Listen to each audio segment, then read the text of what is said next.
ለመላው የእስልምና እምነት ተከታዮች እንኳን ለ1446ኛው የኢድ አልአድሃ አረፋ በዓል በሰላም አደረሳችሁ እያልን ከፕራይም ሚዲያ የሰዓቱን ዜናዎች ይዘን ቀርበናል። ከዜናዎቹ ጋር ተስፋዬ አባተ ነኝ። በቅድሚያም አርዕስተ ዜናዎች። 1446ኛው የኢድ አልአድሃ አረፋ በዓል በአዲስ አበባና በተለያዩ ክልል ከተሞች ተከበረ። በአፍሪካ የኮሌራ በሽታ በከፍተኛ ሁኔታ እየጨመረ መሄዱን ተከትሎ አፍሪካ የራሷን የክትባት ምርምር ማድረግ አለባት ተባለ።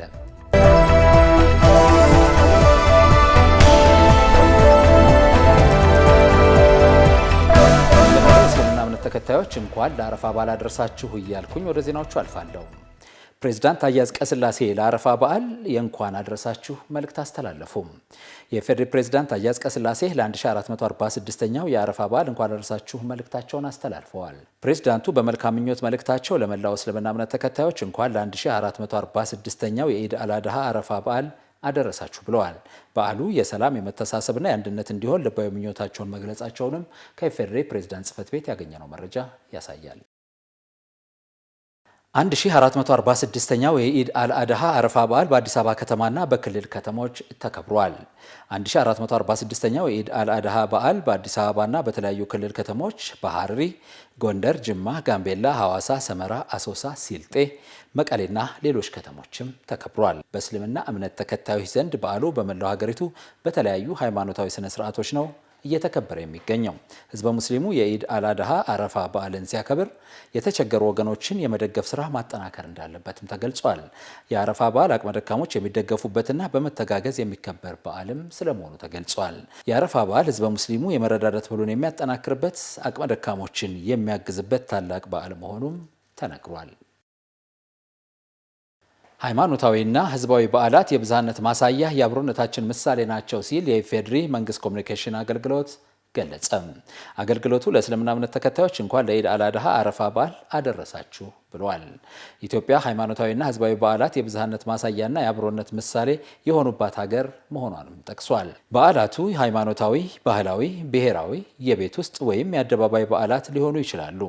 መሰረታዊ ሀሳባቸው ግን ደስታን፣ ተስፋን፣ ብሔራዊነትን መጋራትና መተጋገዝን ዓላማ ያደረገ ነው ብሏል።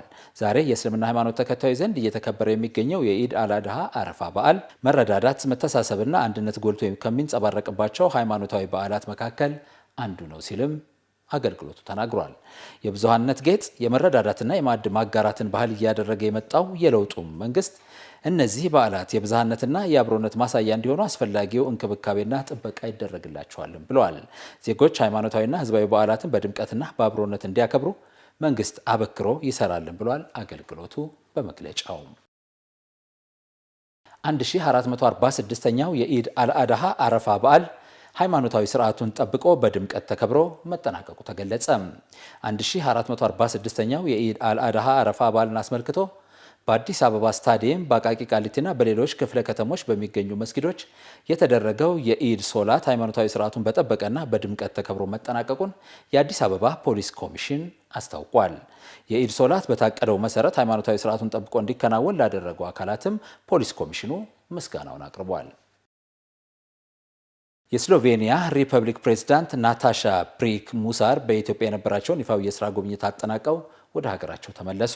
ፕሬዝዳንቷ ወደ ሀገራቸው ሲመለሱ የኢፌዴሪ ፕሬዝዳንት ታዬ አጽቀሥላሴ ቦሌ ዓለም አቀፍ አየር ማረፊያ ተገኝተው የሽኝት መርሃ ግብር አድርገውላቸዋል።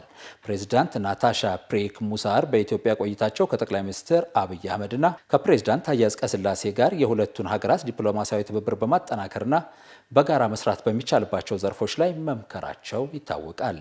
ፕሬዝዳንት ታዬ አጽቀሥላሴ ከፕሬዝዳንት ናታሻ ፕሪክ ሙሳር ጋር በብሔራዊ ቤተ መንግስት በነበራቸው ውይይት ኢትዮጵያና ስሎቬኒያ በአርቲፊሻል ኢንተለጀንስ እና በህዋ ሳይንስ በትብብር ለመስራት ቁርጠኛ መሆናቸውን አረጋግጠዋል። ፕሬዝዳንቷ በኢትዮጵያ የነበራቸው ይፋዊ የስራ ቆይታ የንግድና ኢንቨስትመንትን ጨምሮ በተለያዩ መስኮች የሁለትዮሽ ትብብር ለማጠናከር ጉልህ ፋይዳ እንደሚኖረው ተገልጿል። ክቡራን ተመልካቾቻችን አሁን የቢዝነስ መረጃዎችን ወደ እናንተ እናደርሳለን። መረጃዎቹን ልታደርሰን ባልደረባዬ በጸሎት ጌታቸው እዚህ ስቱዲዮ ተገኝታለች። በጸሎት እንዴት አመሸሽ? እንደማመሸሽ ተስፋዬ። ምን አይነት የሀገር ውስጥና የውጭ የቢዝነስ መረጃዎች ይዘሻል? አመሰግናለሁ። እንግዲህ ለዛሬ ከያዝናቸው የቢዝነስ ዜናዎቻችን መካከል ከሀገር ውስጥ ኢትዮጵያ ዘንድሮ ከወጪ ንግድ 8 ቢሊዮን ዶላር ገደማ ገቢ ታገኛለች ሲሉ ጠቅላይ ሚኒስትር ዶክተር አብይ አህመድ ገልጸዋል። ይሄ ከሀገር ውስጥ ያዝናው ነው። ከሀገር ውጭ ደግሞ የአሜሪካው ፕሬዝዳንት ዶናልድ ትራምፕና የቻይናው ፕሬዝዳንት ሺ ጂንፒንግ ከረጅም ጊዜ የንግድ ውጥረት በኋላ የስልክ ውይይት ማድረጋቸው ተነግሯል። ይህን ይመስላል። ሌሎቹን ደግሞ በሰፊው እንመልከት። አመሰግናለሁ።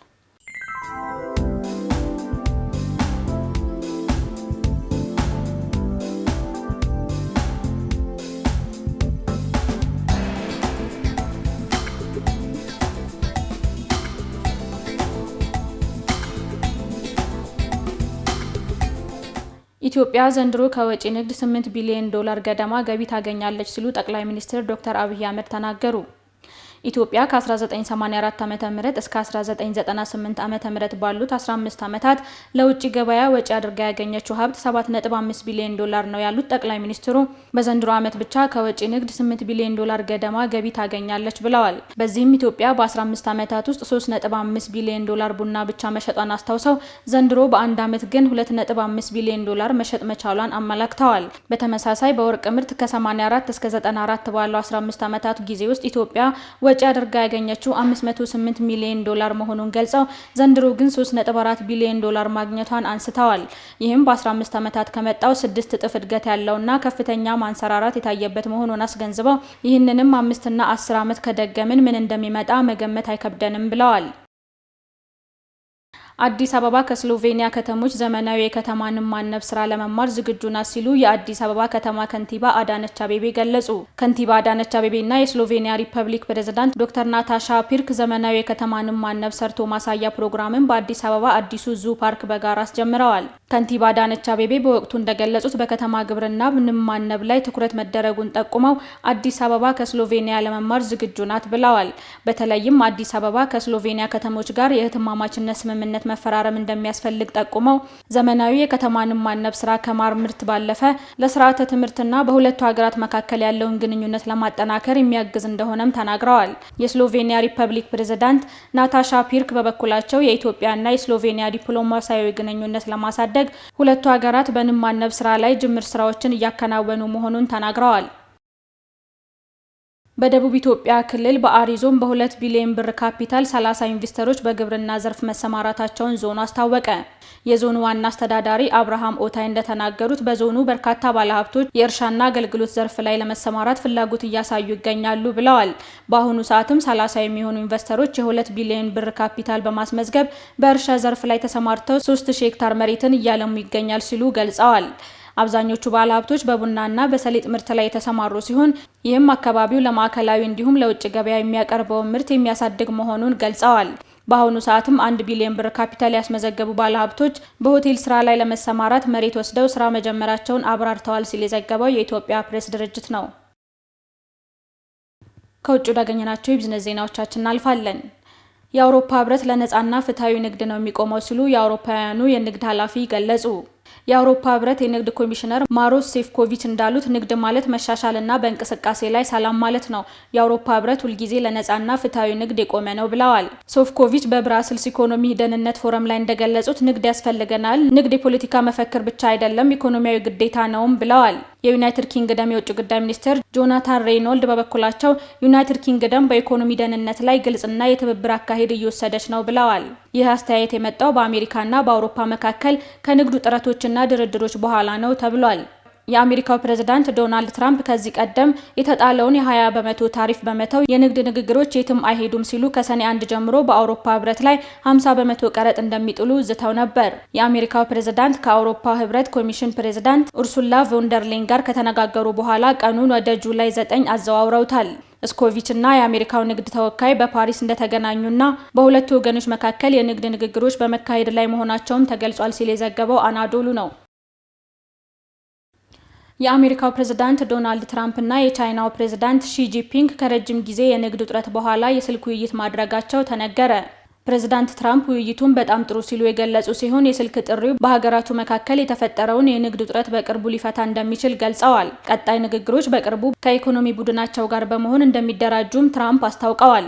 ቦታው ገና ባይመረጥም በኢኮኖሚ ቡድኖች መካከል የሚደረገው ስብሰባ በቅርቡ እንደሚካሄድም ነው የገለጹት። ፕሬዝዳንት ሺ ጂንፒንግ በበኩላቸው አሜሪካ ቻይና ላይ እየወሰደች ያለችውን አሉታዊ እርምጃዎች እንድታቆም መግለጻቸውን ሲኤንኤን የቻይናን የውጭ ጉዳይ ሚኒስቴር ጠቅሶ ዘግቧል። በተጨማሪም ትራምፕ የስልክ ውይይቱ ሙሉ በሙሉ በሚባል ደረጃ ንግድ ላይ ብቻ ያተኮረ መሆኑን ነው የገለጹት። ሀገራቱ ባለፈው ወር ለ90 ቀናት የንግድ ስምምነት ላይ ቢደርሱም በሁለቱ ወገኖች መካከል ውጥረቱ እየጨመረ በመሄዱ የታሪፍ ማሻሻያ እድላቸው ላይ ማነቆ ሆኖ መሰንበቱ ይታወሳል። የሰዓቱ የቢዝነስ ዜናዎች ይህን ይመስሉ ነበር። ቀሪ ፕራይም ዜናዎች ይቀጥላሉ። መልካም ቆይታ።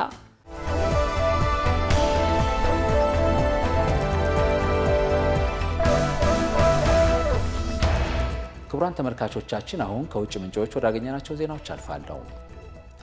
በአፍሪካ የኮሌራ በሽታ በከፍተኛ ሁኔታ እየጨመረ መሄዱን ተከትሎ አህጉሪቱ የራሷን የክትባት ምርምር ማድረግ አለባት ተባለ። የዓለም ጤና ድርጅት በተያያዘው ዓመት አፍሪካ በዓለም አቀፍ ደረጃ ካስመዘገበቻቸው የጤና ጉዳዮች ውስጥ 2/3ኛውና 99 በመቶ በኮሌራ በሽታ ላይ ያተኮረ መሆኑ ተገልጿል። የዓለም ጤና ድርጅት ዋና ዳይሬክተር ዶክተር ቴዎድሮስ አድሃኖም በአፍሪካ የበሽታ መቆጣጠሪያና መከላከያ ማዕከል ባዘጋጀው ስብሰባ ላይ ንግግር አድርገዋል። አፍሪካ ቀደም ሲል በተደረጉ የምርምርና ክትባት ዘመቻዎች የነበሩ አቅርቦቶችን እንዲሁም አጠቃቀሞችን ማሳደግ አለባት ብለዋል። አፍሪካ የራሷን የኮሌራ ክትባት ምርምር ማድረግ እንዳለባትም ጠቁመዋል። በዚህ ዓመት ወረርሽኙን ሪፖርት ካደረጉ 20 ሀገራት መካከል ሱዳን፣ ደቡብ ሱዳን፣ ዲሞክራቲክ ሪፐብሊክ ኮንጎና አንጎላ ክፉኛ የተጠቁ ናቸው ሲልም አፍሪካ ኒውስ ዘግቧል። የሱዳን ጦር የሰሜን ኮርዶፋን ግዛት ዋና ከተማ የሆነችውን አልአይቤዲ ላይ በደረሰው ጥቃት 5 ንጹሃን ዜጎች መገደላቸውን የፓራሜዲክ ፈጣን ድጋፍ ኃይሎች አንስተዋል። ሰራዊቱ በመግለጫው እንዳስታወቀው አርኤስኤፍ በገበያ በኢንዱስትሪ ዞንና በሌሎች ተቋማት ላይ ያነጣጠረ ጥቃት መፈጸሙን በመግለጽ በዚህም ምክንያት የ5 ሰዎች ሕይወት ማለፉና ሌሎች መቁሰላቸውን ጠቁመዋል። እስካሁን ስለ ክስተቱ አርኤስኤፍ የሰጠው አስተያየት የለም።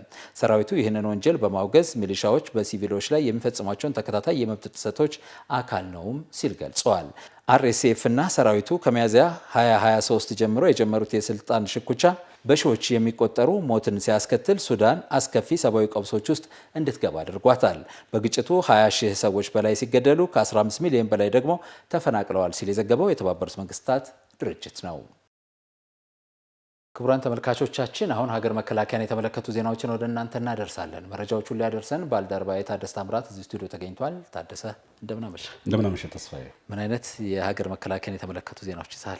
ኦኬ፣ በዛሬው ምሽት እንግዲህ የመከላከያ ዜናዎቻችን እንግዲህ ያው መከላከያ እንደሚታወቀው በአቅም ግንባታ ስራዎች ላይ ተጠናክሮ ቀጥሏል።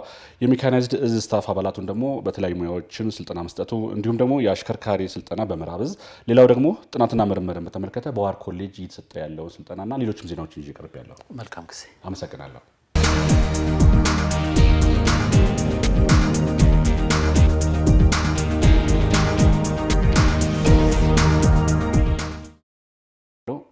የሜካናይዝድ እዝ ለስታፍ አባላቱ በተለያዩ ሙያ ዘርፍ ሲሰጥ የቆየው ስልጠና ተጠናቀቀ።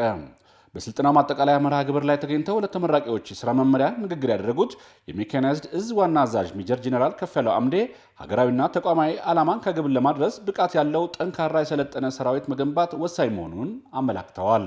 ወቅቱ የሚጠይቀውን ማድረግ የሚችል ቀልጣፋና የነቃ ከሳይንስና ከቴክኖሎጂ ጋር አብሮ የሚዘምን በሁሉም ቦታ ገብቶ መስራት የሚችል የስታፍ ሙያተኛ ማብቃት ወሳኝና አይነተኛ ሚና ያለው መሆኑን የጠቆሙት አዛዡ እዙ ከተመሰረተበት ቀን ጀምሮ ዘርፈ ብዙ ሙያ ያለው ስታፍ እያበቃ የቆየ መሆኑን ጠቁመው ቀጣይም ጉድለቶች ላይ ትኩረት በማድረግ ብዙ ስራ መሰራት እንደሚጠበቅበትም አስገንዝበዋል። በሌላ ዜና ሙስናን እና ብልሹ አሰራርን ማስወገድ ላይ ትኩረት ያደረገ የግንዛቤ ማስጨበጫ ተሰጥቷል። በዚህ መድረክ ላይ የሜካናይዝድ እዝ ምክትል አዛዥ ለውጊያ ድጋፍ አገልግሎት ሜጀር ጄኔራል ሙሉ ዓለም አድማሱ ሙስና በሀገርም ሆነ በተቋም ኢኮኖሚያዊ ሆነ ማህበራዊ እድገት ላይ እጅግ ትልቅ ተጽዕኖ የሚያስከትል አደገኛ አጸያፊ ተግባር መሆኑን ጠቁመዋል።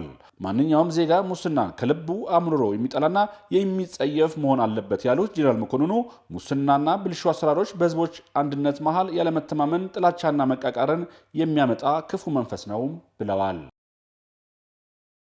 የምዕራብ እዝ ትራንስፖርት መምሪያ አሽከርካሪዎችን አሰልጥኖ አስመረቀ። የእዙ ትራንስፖርት መምሪያ የሹፍርና ሙያ ያሰለጠናቸውን ለ3 ወራት አሰልጥኖም አስመርቀዋል።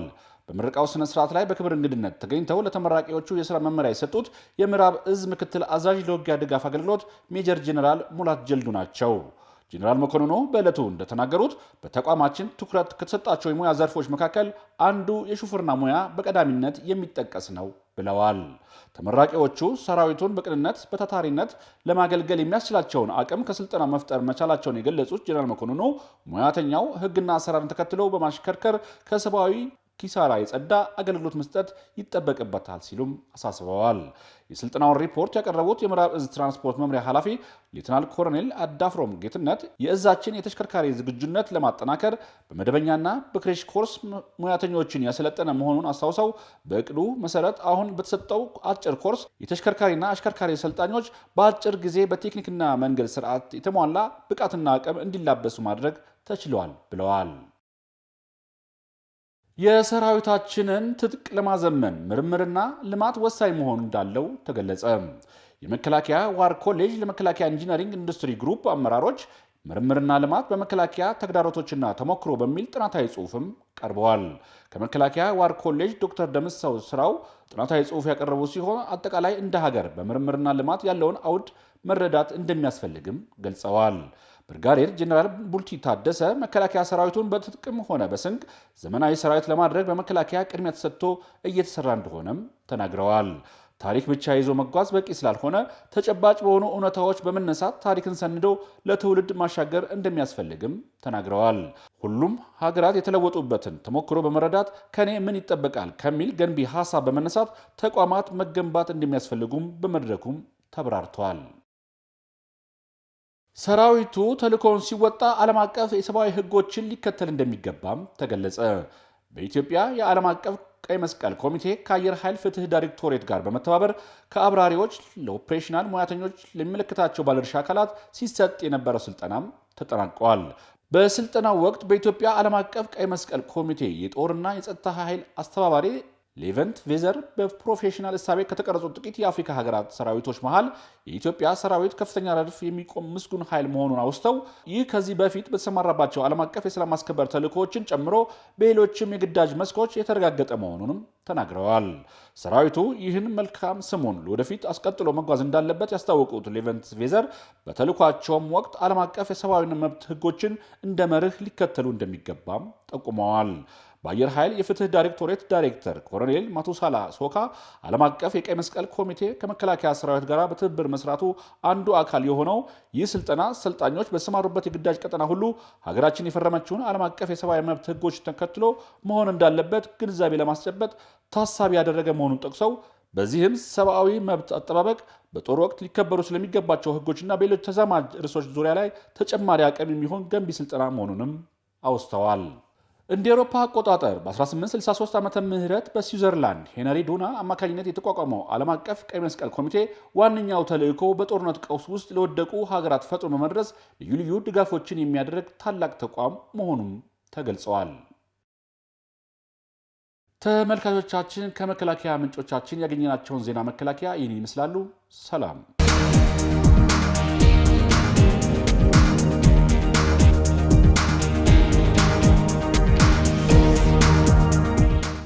ክቡራን ተመልካቾቻችን ከፕራይም ሚዲያ የተላለፉ ዜናዎች የተከታተላችኋቸው ነበሩ። ከዜናዎቹ ጋር ተስፋ ያባታ አብሬያችሁ ነበር።